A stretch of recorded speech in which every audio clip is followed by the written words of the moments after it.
matches? No. Well, some of you do and some of you don't. Well, some of you do and some of you don't. Well, some of you do and some of you don't. Well, some of you do and some of you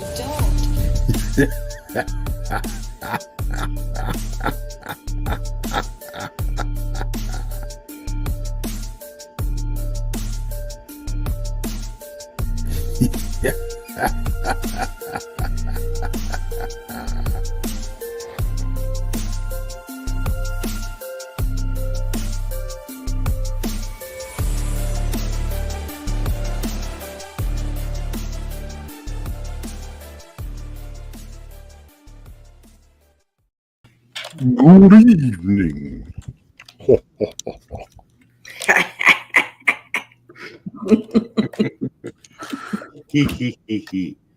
We have kind of an open topic tonight. I left it so we could kind of go wherever we wanted because we inevitably go off the rails anyway, right? Yeah, we do. Somebody was griping about that in one of our shows. Oh yeah, I've heard it too.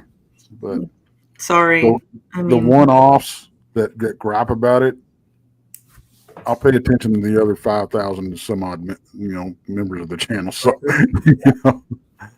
like I can't please everybody all the time. So, yeah, and we're here to have fun, so we'll just please ourselves. That's what you got to do. Some of us are better than that than others, but. Here, allow me to type so you can make fun of me later.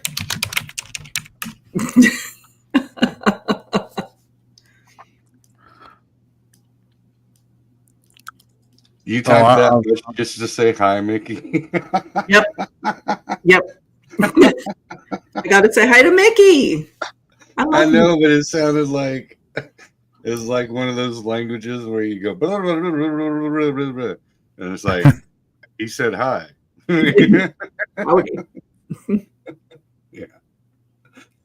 That was funny. Sorry. Hey, y'all check the private chat and let me know. I'll pop it up on our screen if I see anything. Like in real life? No, like this. No.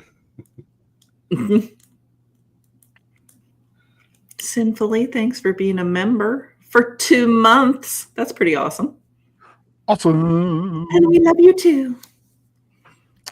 Yeah, thank all y'all for your support. Y'all are just knocking it out of the park. I'll go ahead and turn on memberships. I haven't done it for a reason.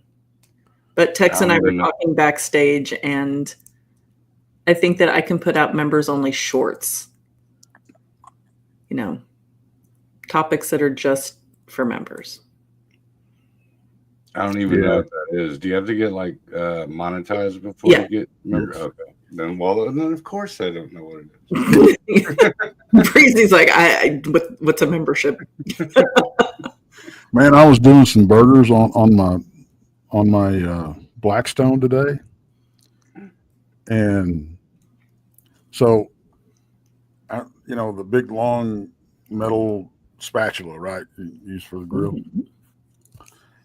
So I laid it on the grill and closed just laid the edge of it on the grill and closed the lid.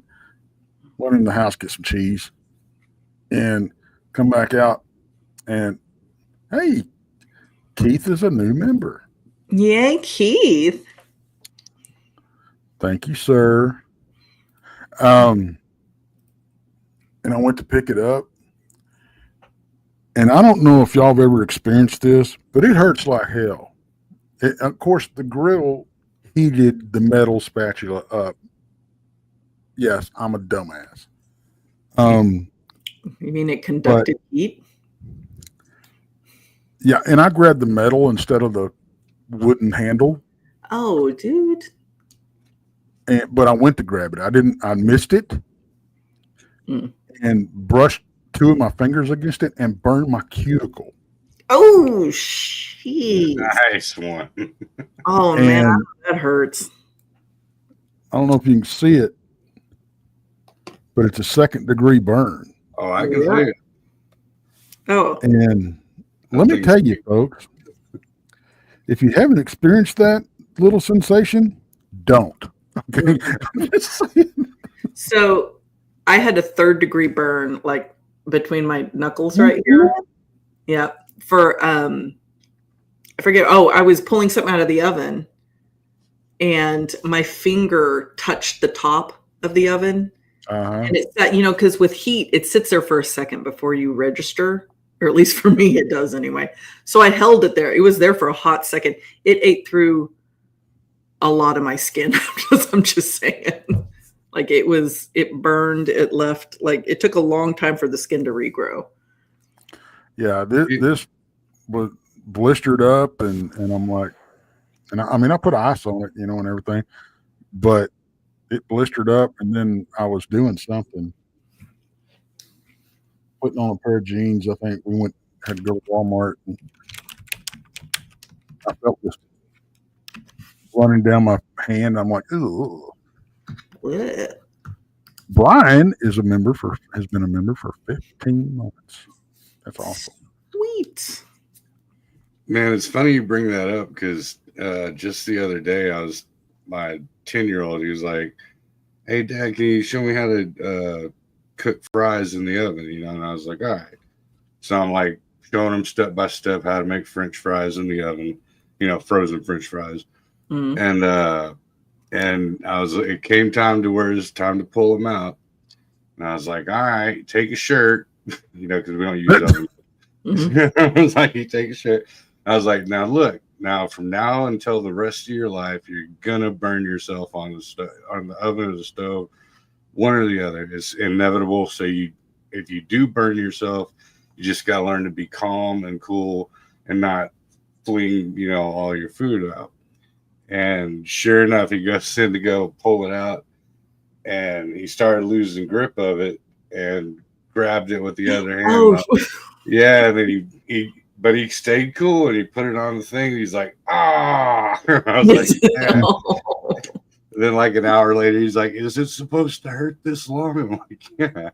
He's like, "Do I put cold water on it?" And I'm like, "No, because then you'll get used to." Yeah, I was like, "You get used to the cold water, and then as soon as you stop putting cold water on it, it's going to hurt even worse." Diane, save your battery. Okay, don't watch the show. You can catch it on replay. Y'all get warm. Okay, that's what's important. Your power's out and it's snowing, and oh my gosh. Yeah, you stay warm. Yeah, and we'll be here. And Finch and Diana's been a member for 3 months. Thank you very much. And y'all don't worry. Y'all don't have to make it. If you're not a member, you don't get. Man, that's your thumbs up, comments. Man, that matters just as much. Okay, honestly. I mean, just viewing. Yeah, just being here. I mean. Just like it over on YouTube. Just hit the like. Yeah, that's wonderful. If you like Mickey says I just got an air fryer. Love it. Oh, absolutely. Air fryers are cool.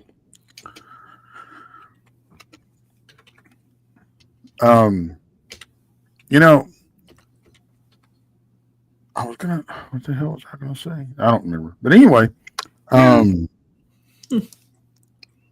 so you just getting back from Nolans.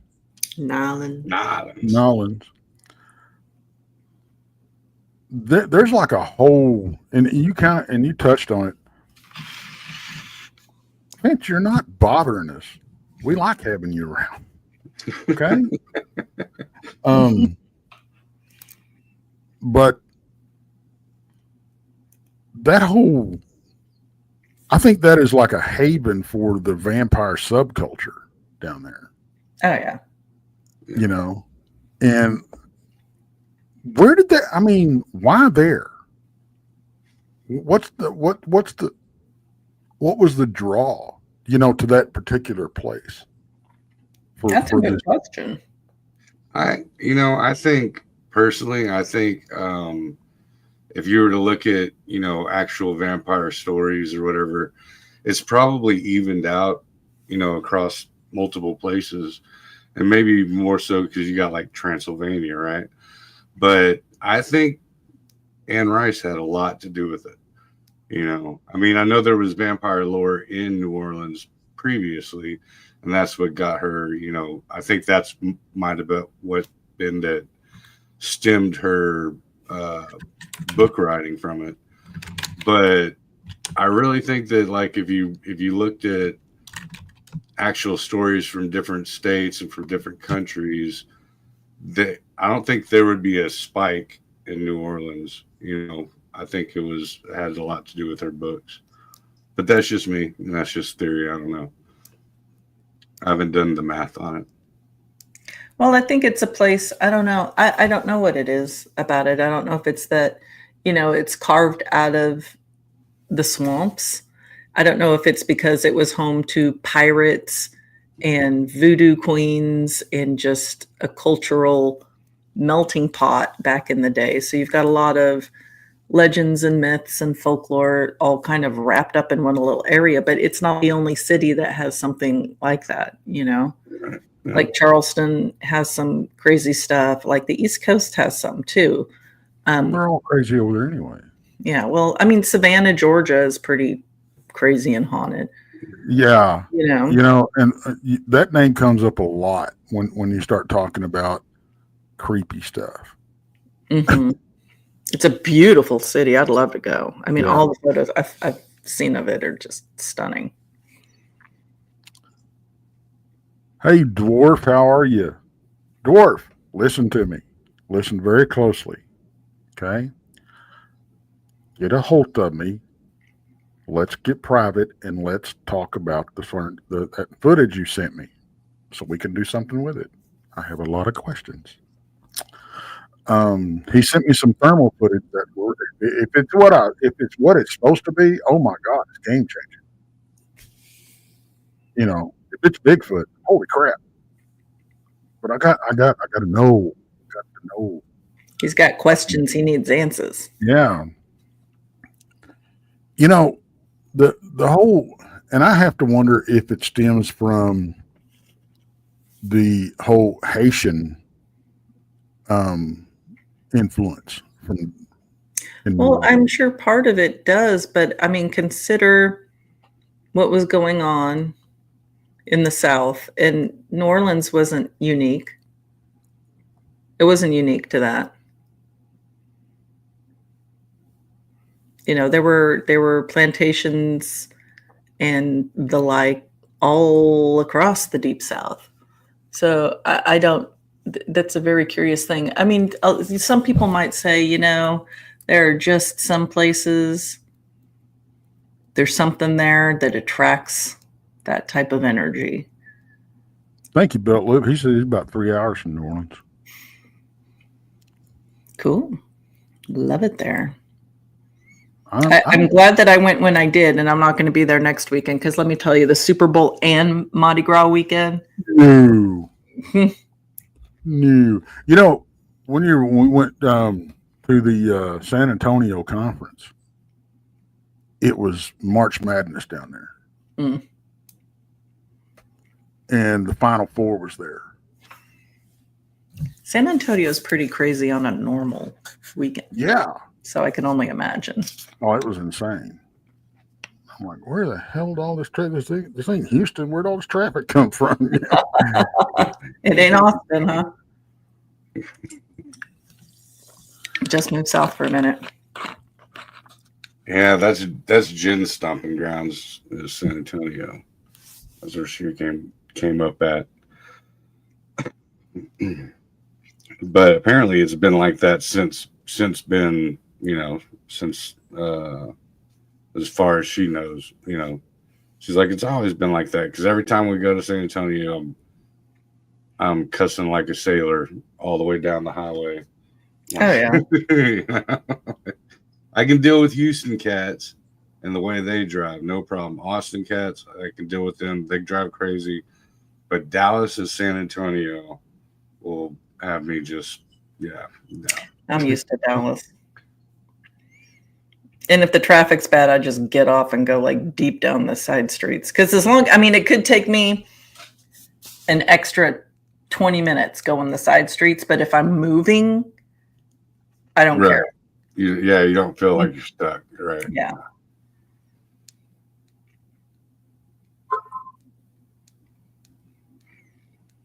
Let's see. What? That I saw somebody here. So Brian said he hasn't seen him for a little bit, but he's friends with the man that was homeless in the Portland area. He had several strange stories of vampire activity in the Shanghai tunnels and on the streets, which I totally believe. Because if you've ever been to Portland or you've ever spent any time in Portland, that's another city with a very unique vibe to it. Very interesting. Never been. Energy going on there. You know, speaking of Oregon, I got invited to Beachfoot. Did you? I did. Have you considered going? And from what I understand from the invite, this is going to be the last one. Yes, it is. It might be worth going. You can commune with your West Coast brethren. Yes. What's a Beachfoot? Is that like a sand squatch? Yeah, pretty much. It's a gathering of researchers, and it's invite only. They have it. They've had it every year forever. Yeah, they only invite 100 people. Yeah. Well, you better go, Tex. You get in. Well, it used to be you were on the main list of people and judge like based on how many on the main list accepted the invitation. Then there was like the B list got invited to fill in the gaps. So it was basically the waiting list. That's probably me. No. What month is it? It's July 4th weekend. No, I saw no, you were on the first round, if they're even still doing it like that. Because I was somewhere, I saw a notification about Beachfoot where they were like, yeah, the invites are going out this week. So and then I went back in golly. Oh, it was so it must have been 2014 because it was, or 13, no, 2014. It was the trip I went on after I had my sighting, after I had my dogman sighting. I said I was out in the woods. So we went into the Gifford Pin show like the week prior leading up to Beachfoot. And then we went out to Beachfoot to round out the weekend. But I mean, it's interesting. It's just, it's a bunch of, it's beautiful. It is beautiful. And if you really want to socialize, that's a place to do it because they come from the East Coast. They come from the Midwest, obviously West Coast. It's all across the U.S. It is all the different researchers. So it would be a good place to go and meet new faces or put, faces to names. It's just a big giant camping trip. It's fun. Yeah, I'm going to try to go.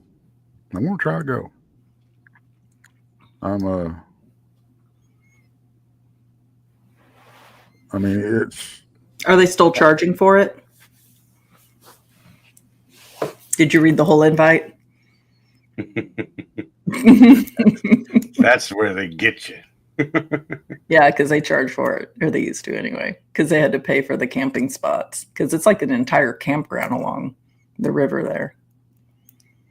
Well, I know, the campsites are so much, if that's what you mean. Well, they rent the entire camp thing, yeah, and they tell you it's if you're going to go, it's this much for one person, it's this much for a group. No, they didn't have all that. I know they don't have there's not 100 campsites. No. Well, they might have moved it. Like I said, the last time I was there, Todd Neese was putting it on, and well, they did move it. Let me see. Got to get my. Always goes to my Yahoo email.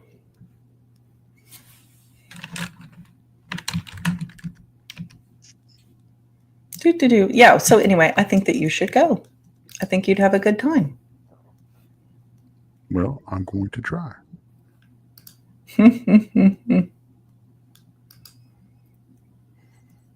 And since we're talking about beach foot, heard of a beach booger? You what? A beach booger. A beach booger? Yeah. What up, Spark? Sounds slimy. Beach booger encounter. All right. You want to see my beach booger encounter? Maybe. Sure you do. Ah.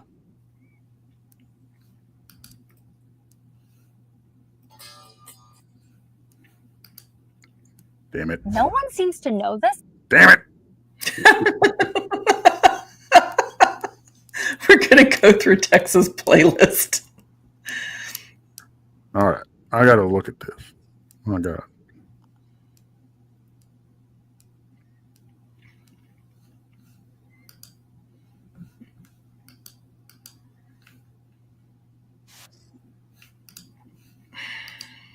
Okay. See this was I did this back in the the gap, as Breezy would say.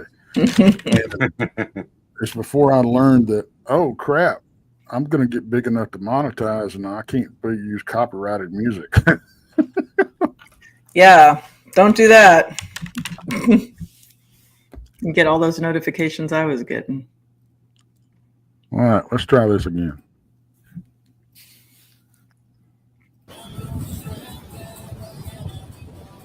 Damn it. South Texas. Well, evidently I play the damn song through the entire freaking video, so never mind.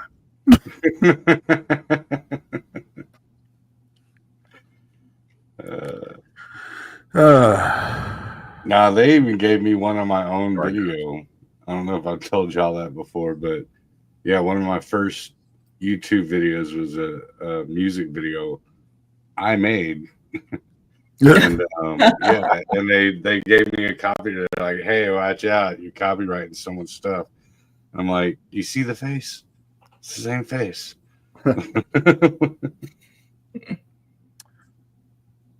Yeah, somebody else was talking about that too. They kind of ran into the same problem. Oh, it was Brent. He plays a song. He didn't run into the same problem, but he has a song that he did for a break, and it's a song that it's him singing, and he wrote it, and I had no idea until he said something. I'm like, damn, Yeah, he's pretty talented.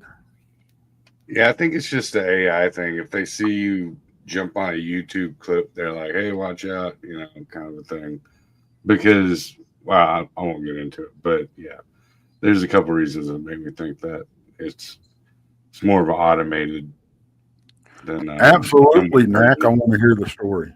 Absolutely. Yeah. Hopefully, I didn't play enough of it to get a strike on the live. Hopefully not. I think it has to be 13 seconds or more or something like that. Yeah, 12 seconds or more. Yeah. Sinfully said, wait a minute. Oh, yeah. Okay. I thought, sorry, I misread. I thought she said she had a band. I'm like, no. So I'll go with you this year. Oh, If the you beach want. foot? Okay, cool. I just read my invite. Okay. Texas Right. Texas will make a showing.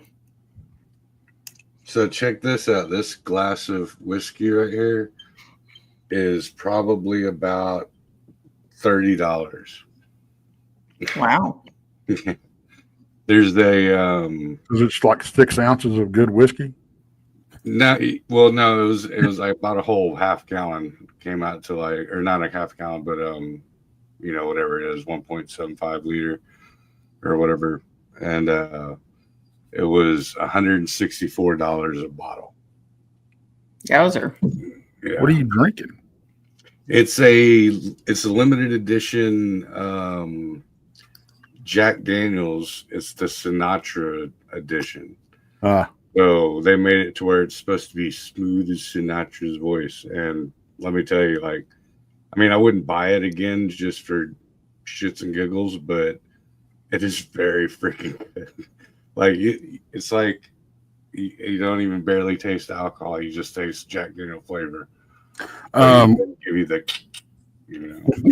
It's funny that JoJo says it's wow. Does it have gold flecks in it or something? No, that stuff that's got gold flecks in it is Goldschlager, and it's actually a lot cheaper. Yeah, a lot cheaper. And it hurt a lot more the next day. Good. Oh, I don't, man. Back in the 90s, that stuff would put your face in the dirt. You'd wake up in a field not knowing where you were. So you wake up in you wake up in a strange hotel room with your pants around your knees, and you're like, what? And your face has black magic marker all over it. Yeah. Well, have you seen Beer Fest? I have not. Okay. Have you, Breezy? Yeah. Oh, yeah. Oh, yeah. Okay. So, Tex, you got to go watch Beer Fest. Because, first of all, Broken Lizard. I love Broken Lizard. They're the comedy group that did Super Troopers. Yep. All right. So, they did Club Dread. Beer Fest. Yeah. Their original one, Puddle Jumper. Like, I have all of their movies, Slammin' Salmon. Anyway, you've got to go see Beer Fest. And he drinks, towards the end of the movie, they have to remember a route that they took to get to this secret beer competition in Germany. But they did it while they were drunk. So they're trying to get drunk again to remember how to get there. And they had been training all year to go to this competition. So they're not lightweights. It takes a lot to get them drunk, and they can't get drunk. So they finally bought a bottle of Goldschlager, and that's what got him drunk enough to remember how to get back to the competition. That'll do it. Yep. Got it? Das Blut. Yeah. I got a drunk story for you. I got a lot of them. Before I was drinking age, my sister had just gotten her first divorce, and she didn't have anybody that she really trusted to go out with her, right? And so I never got carded. Okay, so we started going to Northside. Now, if y'all don't know what Northside is, it's otherwise known as Cowtown down here in Fort Worth, and it's a very sweet and wholesome place to go. And is it for you bar crawlers, it's heaven. But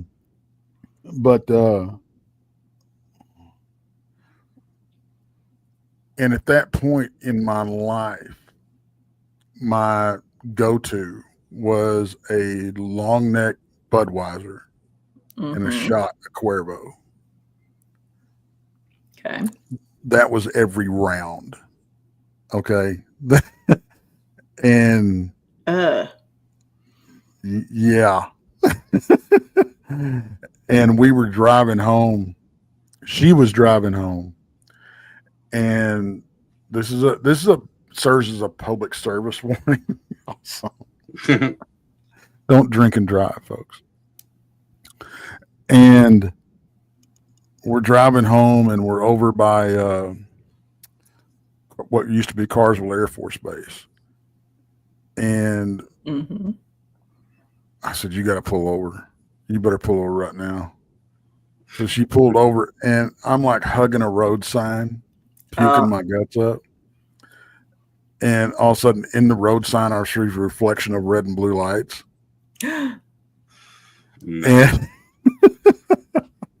so I get back to the car, slam the door, cops pull up, and they walk up. One cop walks up to hers, and one cop walks up to mine, and she's just eating handfuls of peppermint, And he walks up to me and he goes, "You all right, partner?" And I threw my snuff can up on the dashboard. I said, I swallowed my damn snuff. He said, "Yeah, I hate when that happens."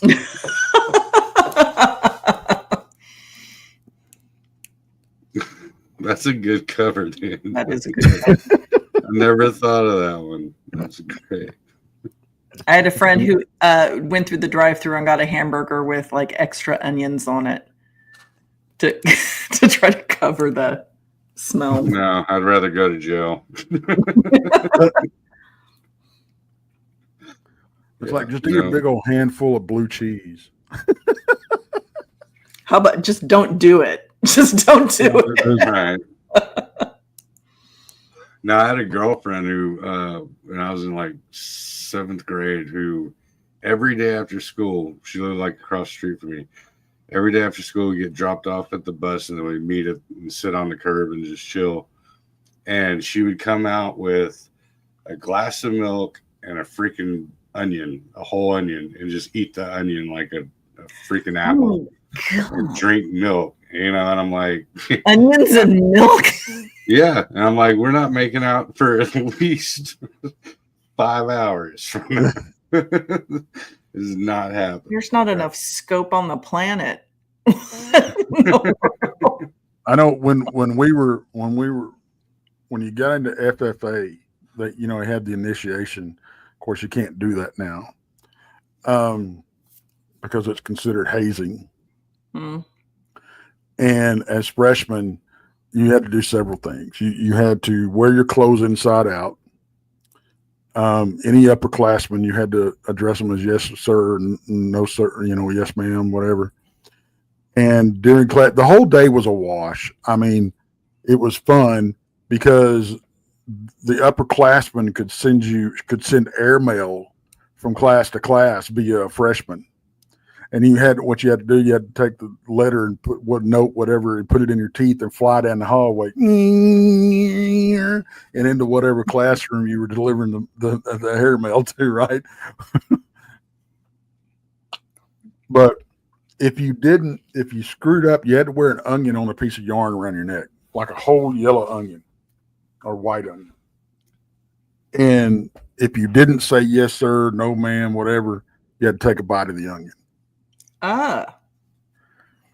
And then, and then like after school, it was, they had several events. They had the egg toss, with rotten eggs. You had, you literally had a grease pig catching contest. They take this little piglet, which are faster than hell, folks. I'm just saying. Yeah. And they would actually grease it down. You got to catch that pig rock. And there you go, JoJo. So, yeah, but it was fun. I mean, you know, it was all in good fun. Nobody, you know, got abused or nothing. And but yeah, and that I know after I got out of school and everything, I heard that, they can't do onions anymore. They got to do potatoes. You wimps. My dad would eat raw potatoes, and that is equally disgusting to me. They're gross. They're gross. Well, I love a raw onion. No, I get that from my dad. I would just, you know how some people will have a slice of bread on the side of their plate. Mm-hmm. I'll have a wedge of onion, or those big green knobby onions. Huh?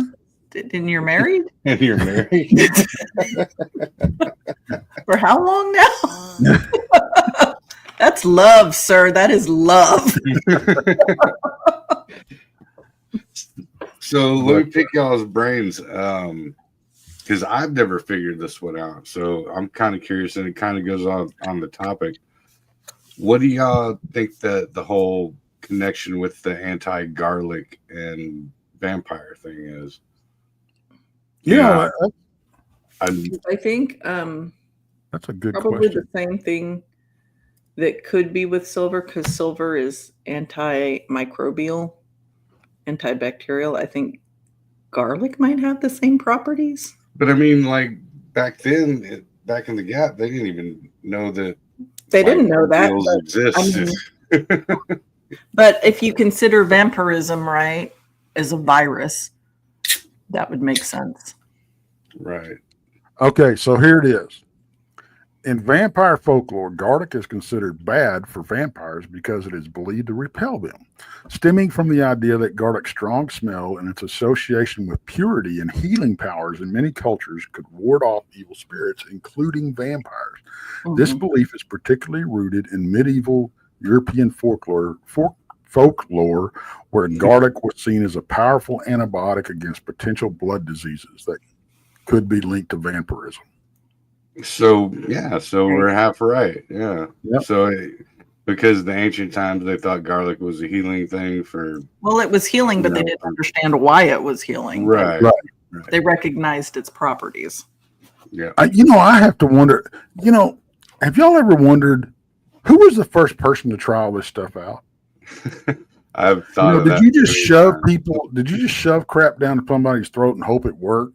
I mean, who thought of chewing on willow bark as a painkiller? Someone who's very hungry. Yeah. No, but I've thought about that many times, like especially with some of the more illicit pieces. I'm like, who saw a mushroom growing out of a giant cow turd and went, "Ooh, let me try that." Right? Yeah. Yeah. Yeah. No. Or how about the ones that tried the ones that didn't work out? Who's the brave one that ate a mushroom after seeing what happened there? Right. Yeah. And then they went, well, depending on what the result was, Right. don't eat that one, or let's eat more of that. Well, but that is in mankind's culture, and I've once I got to a certain point, I realized how stupid it was, because we all do the same crap. We'll like grab something and smell it and be like, "Oh, that's horrible, dude! Smell that!" Like I just saw you go, it's horrible, and I'm gonna go, "Oh, dude, yeah, it is." Like, what kind of? Yeah, I don't do that anymore, and people still do it. They're like, "Oh, that smells terrible." Smell? No, I'm good. No. I'll take your word for it. I just saw your face. No. I know what bad talking about, like. Stinky? Send me link. What link are you talking about? But yeah, Nax says he's got a story, and if we want to hear it, love to hear it. I don't know if you want to tell it or if you want to, but yeah, we'll have you on. We'll do an open show on it pretty soon. We haven't done one in a while. So it's weird that like vampires are the only thing that like something like that will repel. I mean, look at how much stuff repels vampires. And the only prayer against a werewolf is a silver bullet or something made of silver. Fire. Yeah. Well, fire? Mm-hmm. Well, yeah. That's anything. Sure. I mean, that's just, any animal, but I don't remember vampires being particularly concerned with fire. Yeah, I can remember in what's the movie? Hugh I was Jackman. gonna say it's more of a movie thing. Hugh Jackman with Van Helsing? Yes. Where he just walks out of the fire and goes, then extinguishes it, Mm-hmm. But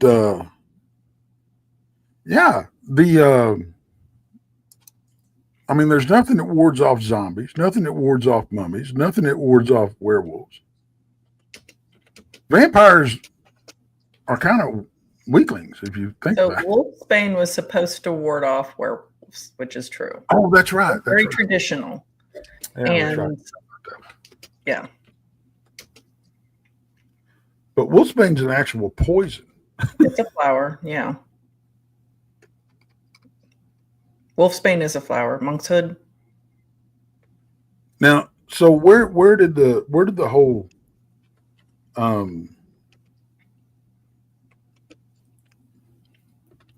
the kissing thing for New Year's. Oh, the first person you kissed. Mistletoe. Where did that come from? That's a fungus. And it's not that pretty. What?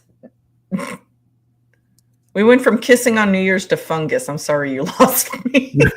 Mistletoe. It's a fungus. Oh. How did that get tied in with Christmas? I used to know that. I mean, kissing on New Year's. Mistletoe was supposed to ward off evil, and so it was hung outside during the winter solstice, right? The longest night when it's the veil is thin and creatures were roaming around, and they would hang it outside of their house or in the doorways, like to their homes. Now, as far as kissing, not sure. I mean, because you always hear about kissing under the mistletoe. No, I get it. Is it a fertility symbol? It could be a fertility symbol. That's why I'm asking you.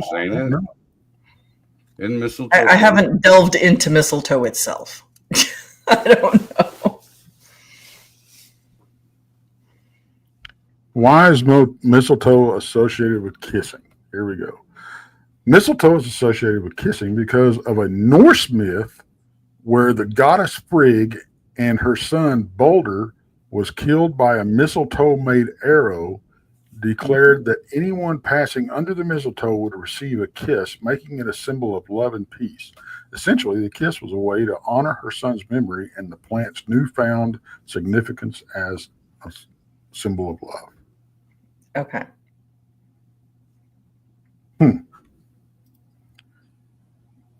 Interesting.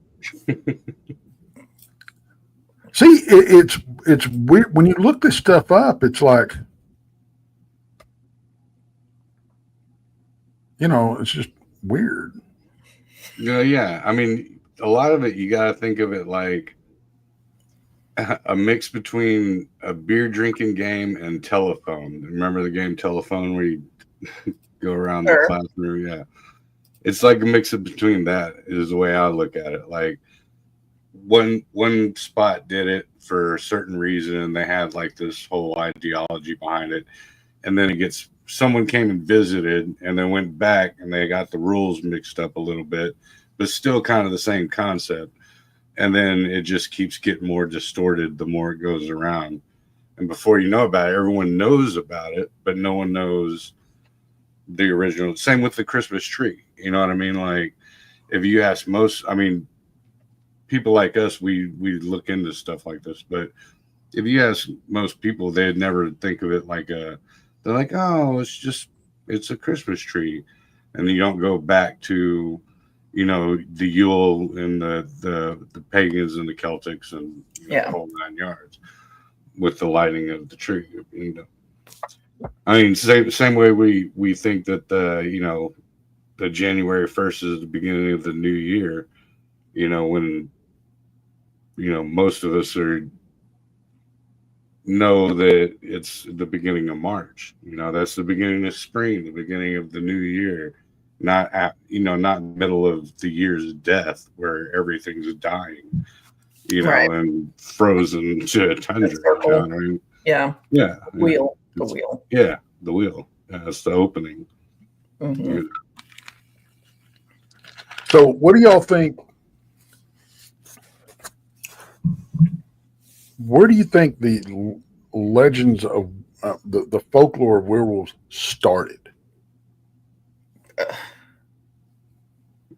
That's a weird one.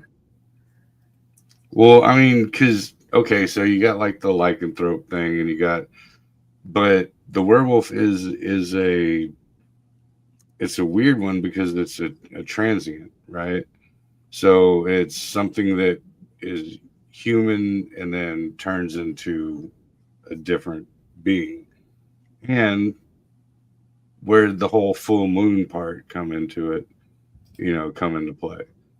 I don't know. But I think that the werewolves totally, like probably like I just said, like you got people talking about dogman or dog faced people, right? And then you got them going, and then somewhere down the line, someone goes, "Oh yeah, what happens is they only come out, in full moon," and then they go, "Yeah, people, you know."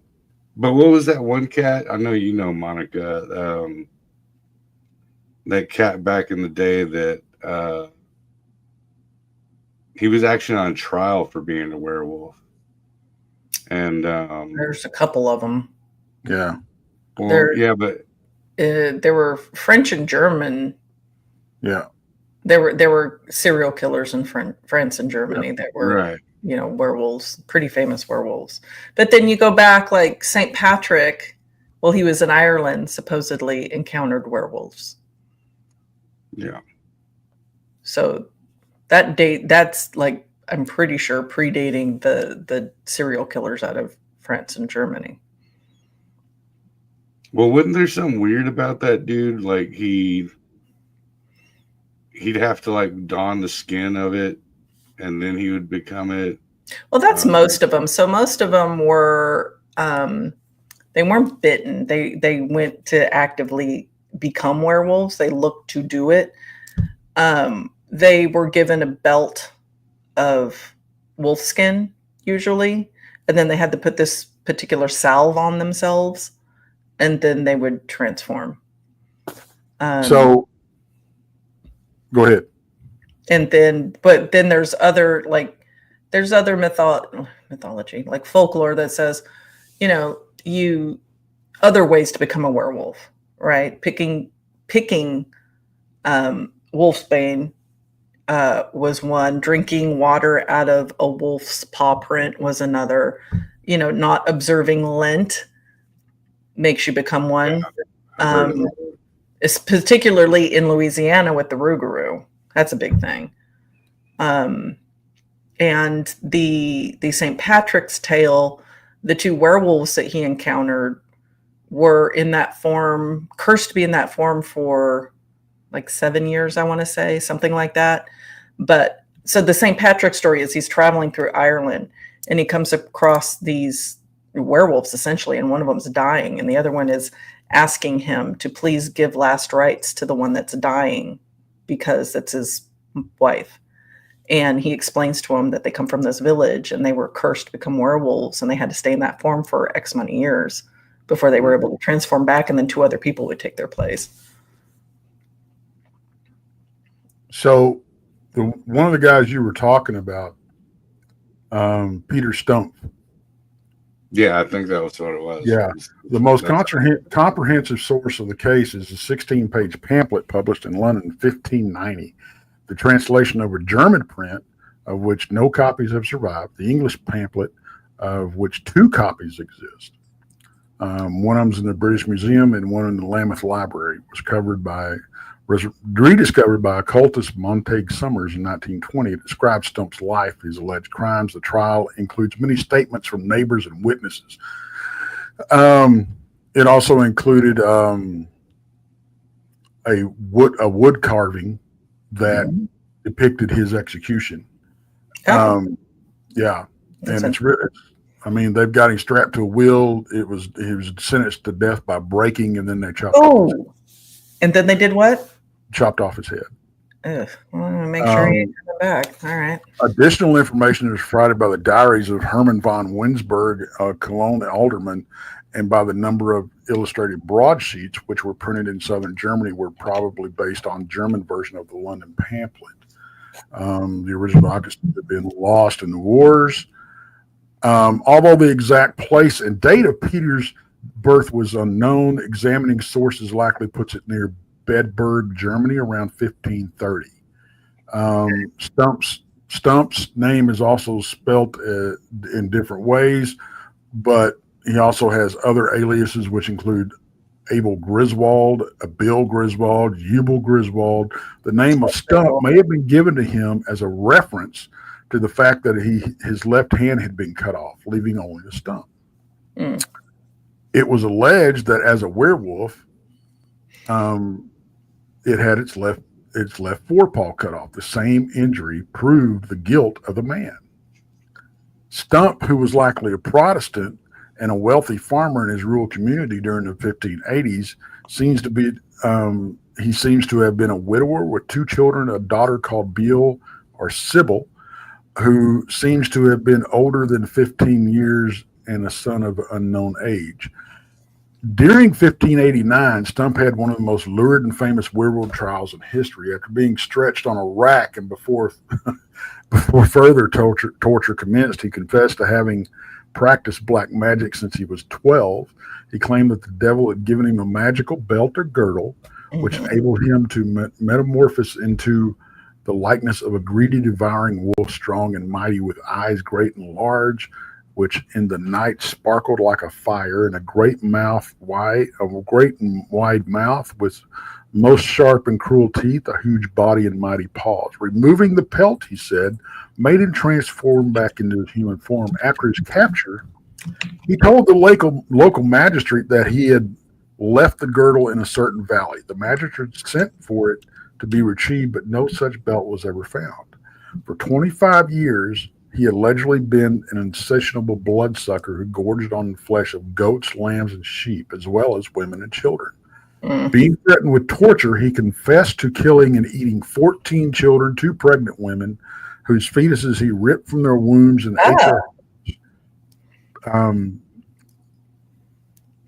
which he later described as dainty morsels. One of the 14 children was his son, whose brain he was reported to have devoured.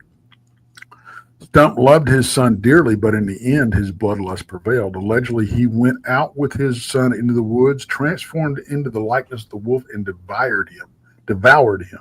Not only was Stump accused of being a serial murdering cannibal, but also of having incestuous relationships with his daughter, who was sentenced to die with him, and of having coupled with a distant relative, which was also considered to be incest according to law. In addition to this, he confessed to having sexual intercourse with a succubus sent to him by the devil. The execution of Stump on October 31st, 1589, alongside his daughter Sybil and mistress Catherine, is one of the most brutal on record. He was put to a wheel where flesh was torn from his body in 10 places with red-hot pincers, followed by his arms and legs, and then his limbs were broken with a blunt side of an axe before he was beheaded and his body burned on. His daughter and mistress had already been flayed and strangled and were burnt along with Stump's body as a warning against similar behavior. Local authorities erected a pole with a torture wheel and a figure of a wolf on it, and at the very top they placed his head. There you go. Come ye not werewolves.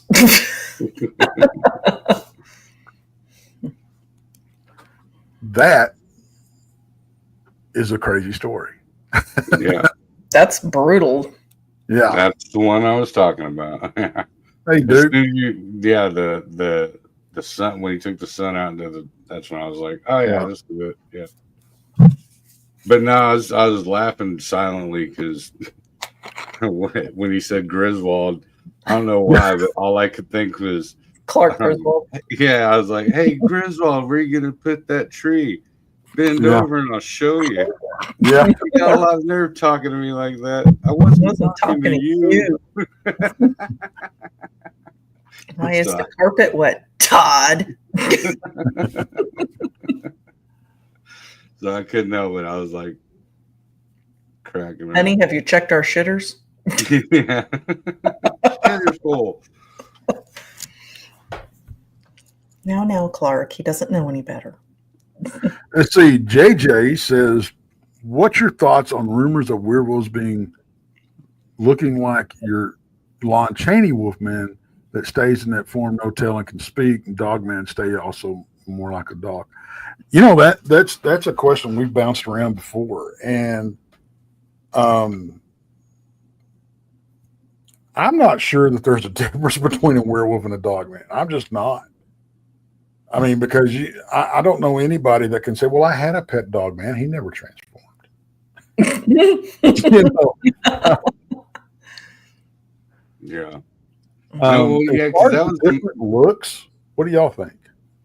That was the most disappointing to me in American Werewolf in London, and in the very end when it finally showed his form as a werewolf. He was just a freaking dog. And, Big ass dog. yeah. Okay. I mean, Yeah. it was a wolf, but I mean, I was thinking an upright bipedal, and I guess we might have got that from in our imaginations from Universal Monsters. Really? Back in the day. Really? Yeah. Well, I mean, No, wait a minute. Well, you know what it's from is a lot of traditional European descriptions of them. They were just giant wolves. Right, but I mean, as a kid, that's your differential between. So, as you're a kid, and you don't have any research, and you're not looking into Dogman or looking into lycothrips and all that stuff. That's your difference between. That's all is they're standing up and they're, Got wolf head, big-handed, wolf head, and So I mean, as a child, Yeah, the American Werewolf in London. I like the bipedal werewolves. I mean, in the movies, but like howling. If you really look at the werewolf in American Werewolf in London, F that. Yeah. F that all the way. Because that thing is terrifying. And in the end, when it's chomping its jaws and the noise it makes, that just the sound of it slamming its jaws closed. No. You still haven't watched the parody. Bless your heart. You still haven't watched the parody, Monica. The one that you sent me? Yeah. I haven't. Hang your head in shame. For shame. You need to send those to Tex. I love being trolled. Is somebody trolling you? Oh, absolutely. I don't have a wrench. I can't do anything. If you don't like the show, don't let the door hit you where the good Lord split you. Amen. Nah. Everybody's got an opinion. But yeah, I'm gonna leave the Bigfoot bones alone because if you're not smart enough to figure that one out, yeah.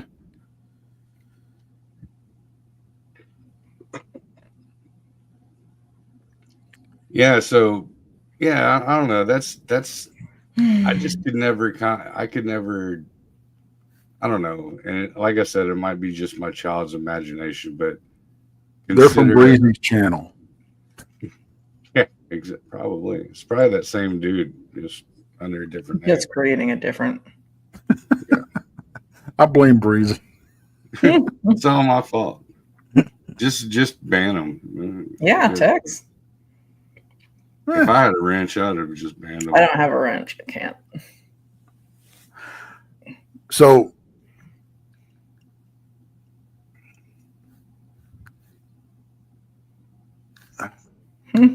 anyway, so where do you think? What do you think's older, vampirism or werewolf? I'd say werewolfism. Just like the act of vampirism? Like recorded? I would say vampirism because if you go back to Lilith, she used to. Oh, yeah. You're right. Yeah. No, yeah, you're right. Damn, I didn't even think that. But yeah. Yeah, if you go back to Lilith, that's literally the second person on Earth. So, yeah. Well, Mr. Breezy, since you brought this troll in here, you're the only one who can get him out. Oh, okay. Let me see. There you go. Bam. Oh, okay. Oh, so I have domain over the people from my. Ooh. Yeah. I have the power. All right. Yeah. No, we're good. We're good. I'll be on Lone Ranger on that one. Yes, the Thanos glove.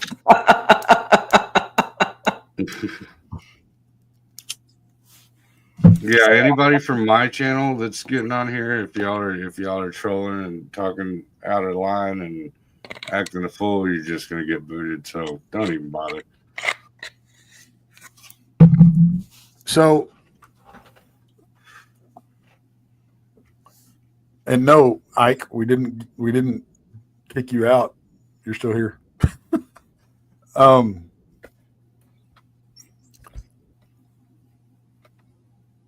so do you think? Because I want to tie in the whole vampires, werewolves, and serial killers, because it's like the story I just Right. It's not cross. It's almost a cross between serial killer. Exactly. So could it be? Now I'm just playing devil's advocate here. Could it be this is the explanation that they had for serial killers back in the day? The explanation for serial killers, or a saying, that's just a werewolf or a vampire attack? Yeah, like a scapegoat type of a scenario. No, I mean, were they not really vampires and werewolves? They were just actually serial killers. Right. Well, I think that was probably the case with old Stumpy. Why do you think that? And why do you think that he wasn't actually a werewolf? Because I don't think that you can transform like that. I don't either. Yeah. I think that you have it in your head that, somebody giving you this belt and this salve is going to make you do whatever. If you're in that state of mind to believe that, then that's in your head what's going to happen. And there is clinical lycanthropy. I mean, there are people who think that they are werewolves. And the moon gets full, and we all know that the moon directly affects psychosis, right? So you're already in that state of mind. You're going to act even more insane. And what do you mean, no? No. Go ahead. You don't believe that? No. I think it's oh, that's right. You think the moon's in like a space. Yeah. Well, no, I just think that that's one of those things that people brought on to give them an excuse. Oh, it's a full moon. Things are acting crazy. No, they really do. Check it out. Ask anybody who works in an ER or any kind of field or the police department. Shit goes on like twice as much during a full moon. I can attest to that. Well, even working in a bar, we hated full moons. And if you've ever worked in a psych ward, like legit psych ward, they get a little more antsy during the full moon. I like Ike. This is off the topic real quick, but I want to address it. I like Ike says, silicone is perfect for prints, but it's expensive, and you got to know what you're doing, like making gloves. Okay, there's something that I'm going to try that I've been wanting to try for a while. It's the latex tool dip. It's thinner than latex. I mean, thinner than silicone, and it dries faster. So, and it's self-leveling and everything, and it also comes in different colors. If you can make prints like that, you wouldn't have to worry about breaking them. You just roll them up, and when they dry, they'd be like plastic worms that you fish with. I mean. But anyway, back to what you were talking about. Now I'll meet you halfway on that one, Monica. Because, so I do believe that there is part of the population that goes, oh, full moon, let's, it's time to get crazy, blah, blah, blah, because they literally have been taught that. Like me, I only get my hair trimmed on a full moon. Sometimes I don't realize it's a full moon, and so I don't get my hair trimmed. So, just because life, whatever. But so for some people, pump the brakes. Why do you want to get your hair trimmed on a full moon? It's a Native American thing. It makes it grow back. Obviously, it doesn't work. Thicker and fuller. Any little bit helps. If there's anything to this, I'm going to try it. Give it a go. But so Now, yeah, but maybe you're doing it wrong, Breezy. Do you have to get your hair trimmed under a full moon? well, probably that's probably where I'm getting it wrong. I'm not going outside. Jen's like, I'm not going to go outside in my slippers. It'd be crazy. But so yeah, that does bring into a good debate about it, is the fact that a lot of people, especially when you're in mental institutions and stuff, because a lot of times you don't know what's going on outside because you're not allowed outside. So you don't know what day is or what night is a full moon and what night is not. So yeah, I'll definitely meet you halfway and not just go no. I retract my original. Well, I mean, with anything, there are assholes who are going to be like, "Oh, it's a full moon. Let me go be a jerk." Right. That's what I'm saying. Like with anything.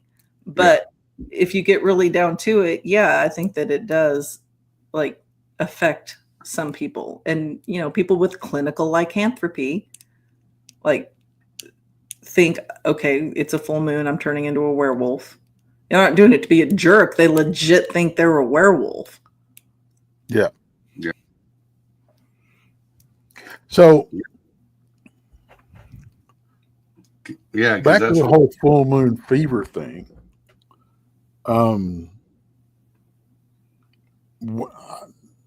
I was in the fire service. I was in, I rode an ambulance, bounced, and I'm going to tell you, all three of those full moons were not.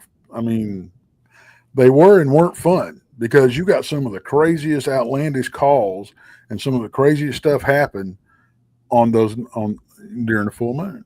Yeah. It's like people lost their minds. Mm-hmm. But that's said for other things, like same with 4th of July or holidays. You're going to see more people coming in the ER after a Super Bowl game because that's because of the drinking. Hey! Let's not blame the booze. Like 9 times out of 10, it's because they're drinking. It's like the devil's not in the bottle; it's in the mirror, right? Or the person that hit him was drinking. Okay. I'm just gonna no on the drinking, but yeah, no, I'm guilty of it too. Every holiday like that, like I'd come to work the next day with like 3rd-degree burns on my arms, because I was like, how'd you get that? Well, I was holding one of those mortars up, right? So yeah, JoJo says most women's cycles have to do with the moon cycles. There's flowers that only bloom on according to the moon phase. Now here's a question, and I don't want to run Monica off, but I'm really wondering about this. Maybe Breezy can answer it. I'm interested in this one. He wants to know what's it's going to run Monica off, but I can answer it. Huh? Let's do it. The flat Earth theory, how does it explain tides? Well, yeah, okay. So, you can. Shit. The way I look at it, right, is you can have a giant freaking swimming pool. Like, they got giant freaking swimming pools in, like, Dubai that are, like, as large as lakes. And there's no tide on the swimming pool. Every freaking thing that has tides and that has waves has living aquatic animals in them. So, if I'm in my bathtub and I'm sitting still, nothing's going to happen. If I'm moving my hands around under the water, I'm going to get waves, plain and simple. But waves are wind driven. So are you telling me? I've never seen waves in a swimming pool. Are you telling me you've never seen waves? I've seen swimming pools white cap over the edge of the swimming pool. Where you been? I've never seen it. Oh, but that's just me. Yeah. Look up your next hurricane video. See if you don't see water splashing out. Well, of the pool. okay, excessive wind, but that's in an extreme. Well, right? I've seen it happen here. I see it on lakes too. There's 100% there's waves on lakes. Yeah, because there's stuff swimming in lakes. Yeah, because the wind blows across the lake. No, are you telling me? Are you seriously telling me that when a lake is smooth as glass, as we call it, that it's because the fish aren't swimming? They're sleeping, man. They're sleeping. No, why is that the best time to fish topwater? No, I don't have an answer for that. Like, as in, this is what I, particularly go to. There are certain ones that make me question it, but see you, Jason. I'll tell you this: I've never seen a freaking lake or a swimming pool, go lower on one side for 12 hours out of the day than higher on the other side for 12 hours out of the day. Well, you've never been swimming. I've never seen it into a cannonball. Right. I've never seen it. I've never seen a swimming pool have low tide and high tide. Well, exactly. So, right. So then I go, okay, well then there's something. It's something like in the earth, like kind of like the bloop. Did the earth fart or whatever? Or is it shifting in the plates that actually make it happen? Like the plates shift and then or the Cthulhu. Okay, so okay, so let's say that I'm going along with this. No, I'm just saying for argument's sake. Right. Then I have a problem of why are they predictable? Down to the minute. Well, I mean, the tides, yeah, they are, right? And you can go multiple ways with that. So whenever you're talking with the sun and the earth's rotation, right, they still have magnetic fields in the ether. So the ether is what controls the reason why you see sunsets and sunrises in different colors. If you take an electromagnetic piece and you put it over different chemicals, which is like the ether, right, then it goes purplish, bluish, reddish, then it goes into orange, and then back down. So if that, whatever that plasma ball or whatever it is the sun and the moon, when they're rotating, they are disturbing the ether, and they are disturbing that, I don't want to say atmosphere, but the electromagnetic. You don't want to say that. Yeah, the electromagnetic change, and that has an effect on everything. Okay. That's where I'd go with it. Like, I'm not some kind of. I would like to hear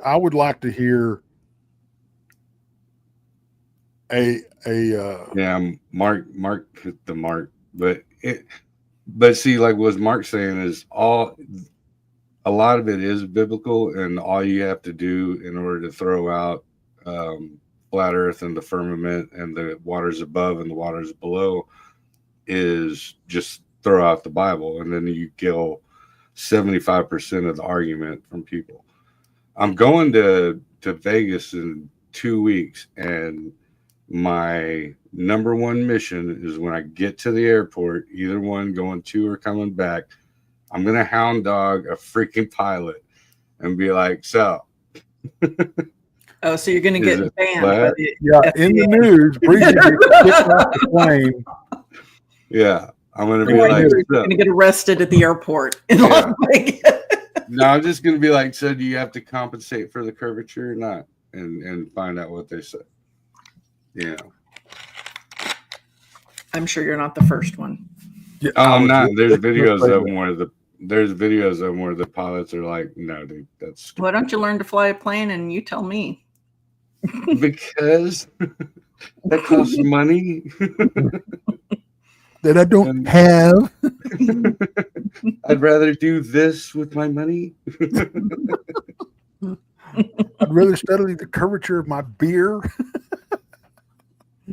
Right, yeah. People are like, why don't you exercise? I'm like, dude, I do 16-ounce curls every night. So how about if you take a pair of binoculars up on the plane with you and you look out the window and tell me if you can see Dubai? Well, you can't really. Well, if you can see Dubai, if I had a telescope, maybe. Can you because see? binoculars wouldn't be far enough. Okay.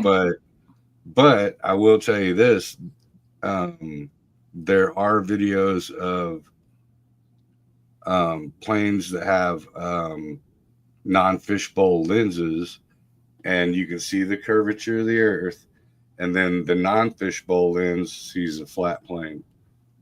Because plane windows are all bubbled out, and you can look at the runway and actually see the runway bend, and it's like, no, I know that runway is not. We're not going downhill on a freaking runway. I don't know. Well, I can go to any football field and see the curvature of the Earth. I'm just saying. I can't. I've been to the ocean. I can't see it. Football fields are made like this. So if Earth was flat, I don't want to get into a flat Earth thing, but why are the other planets just popped in my head? I'm like, I got to ask it, or I'll never remember.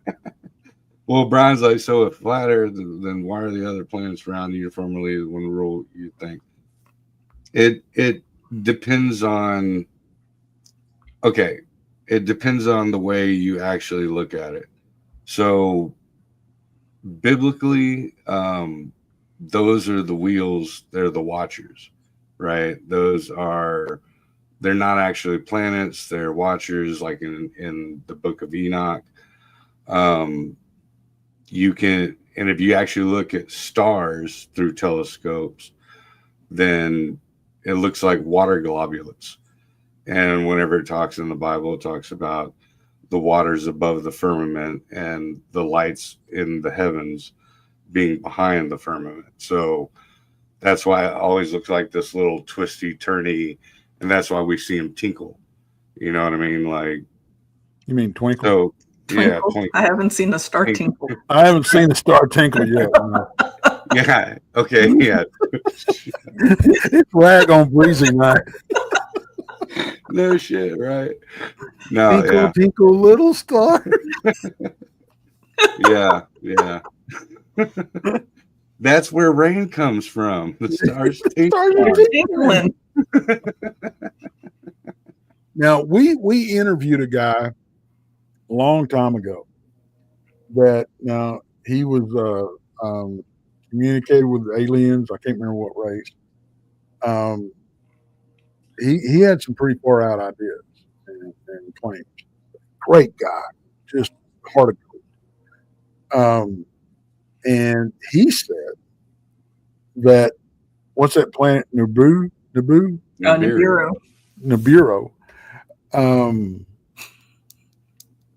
The way oil gets to Earth is it's what's left of Nibiru, or it pulls out of Nibiru, and AK Planet X. Thank you, 5G, and rains down on planet Earth, mixed in our rain, and seeps into the ground, and that's where we get oil. We don't have fossil fuel. Okay. He also said, and I'm not picking on the guy. Like I said, I love the guy. He was a great guy. He just had some very, very out there ideas. Yeah. No, and get out of bed. I just dig it. He also said that there were hyper intelligent velociraptors ruling the Earth. Okay. Well, I mean, you call lizard people. They could be like hyper intelligent velociraptors, right? Yeah. Oh, what are you doing up? So, and his common law wife, girlfriend, whatever you want to call her, is the woman that was impregnated 12 times by the aliens and gave birth. And they would take her up to the mothership where she could see her children every so often. Did they take the implants from her? She didn't actually give birth. They surgically. Right. She's surrogated. Surrogate. Yeah, and they and raised them up in the and they mother. took them when they took them once they developed to a certain like 10 weeks or something. Was I she mean, paying child support? were the aliens paying child? They No, should. was she? Because they took care of the babies. She needs to be paying some child support on 12 kids. I'm just But saying. yeah, And all the clones. but I'm telling you, they believed every word they said. Yeah, no. Well, see, that's a weird one because me and Monica, we were on a show one time. We were both talking about how we both seen like that big freaking planet or whatever it was, by the moon, or well, mine was by the moon, and Jen saw it, and she's the one that pointed it out, and she's an anti-believer in all of this. Like, yeah, she don't believe in Bigfoot, Dogman, aliens, none of it, And she was like, "What the hell is that?" Yeah. Yeah. So it's huge. It's huge. it's huge. It's friggin' huge, God. Yeah. Yeah. And you're not talking about when you can see the moon during the daylight, are No, it was a No, this completely is like separate. like this is the moon, and this is the thing you see in the sky, Yeah. and this is the moon. It's Yeah. that's the size. I've never seen that. I've never seen that. Well, I've only I'd seen it once. I'd like to. I've It's only terrifying. seen it. I thought there was a planet crashing. I mean, I was like, gosh, I don't know, like 12 years old. I thought there was a planet crashing into, or like it scared the crap out of me. Like, we're gonna die. No, seriously, I was scared. Hey, Donnie. Yeah, and Well- actually, when I was a kid, I was probably, fourth grade, maybe fifth grade. It's easy elementary, like towards the end of elementary, and that was one of my first end of the world dreams. Is there was this big freaking planet, and you could see the moon, and there was this huge planet, and it was like spinning, and I was already an adult in the dream, and I grabbed my kids and my wife, and I was like, just start praying, man. And we were like just sitting there praying because that was like the end of it all.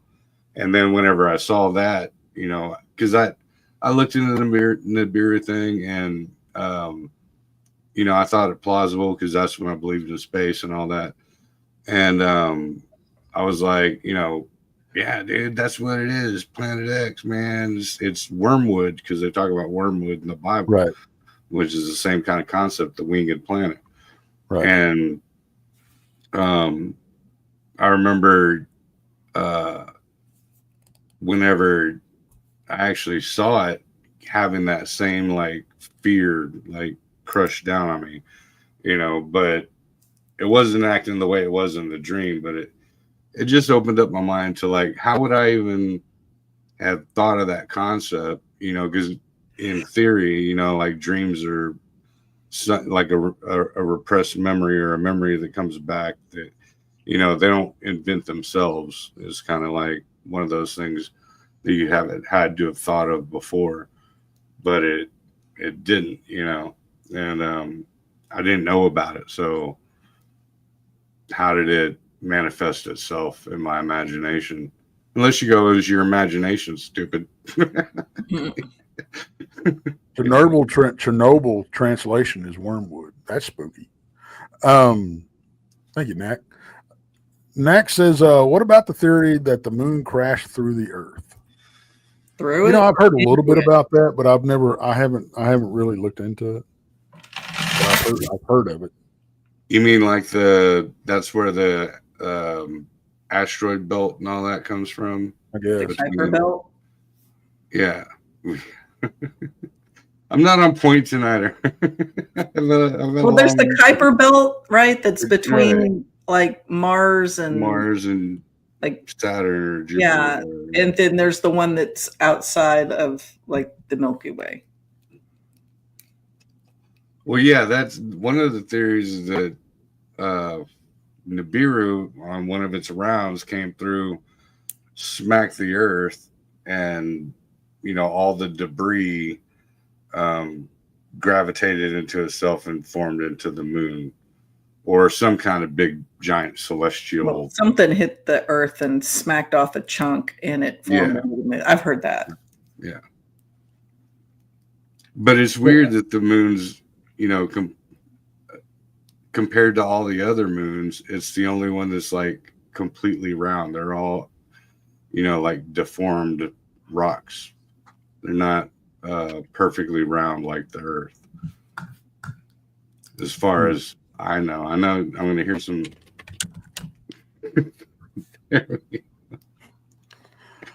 Well,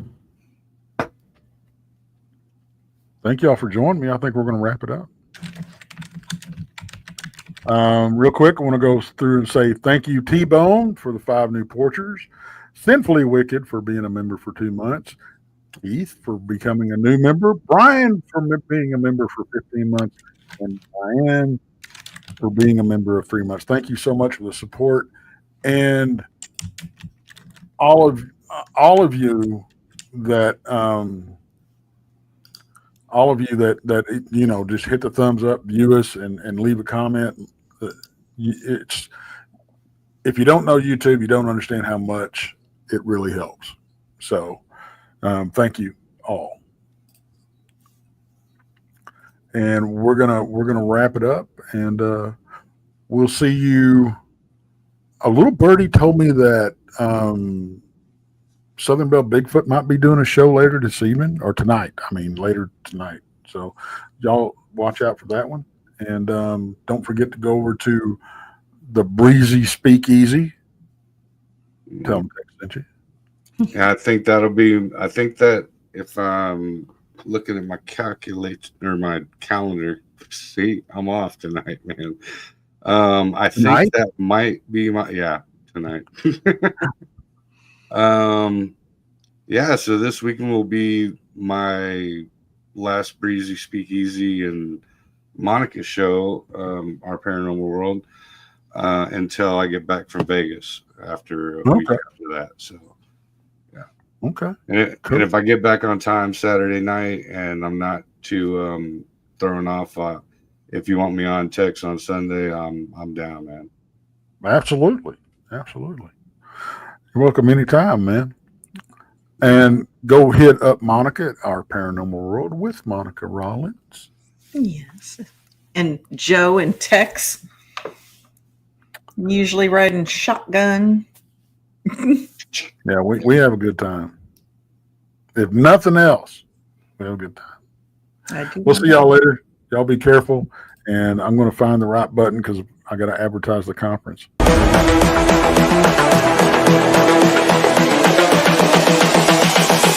This is the future.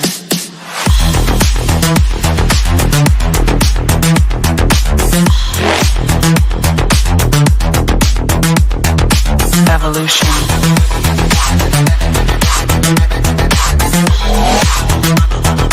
This is the future.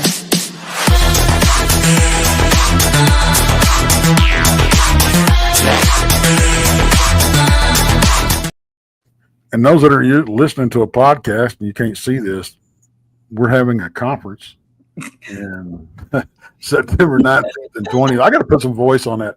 19th and 20th in Richmond, Missouri. It's called the Crossing Realms Conference. Look it up. You won't be sorry.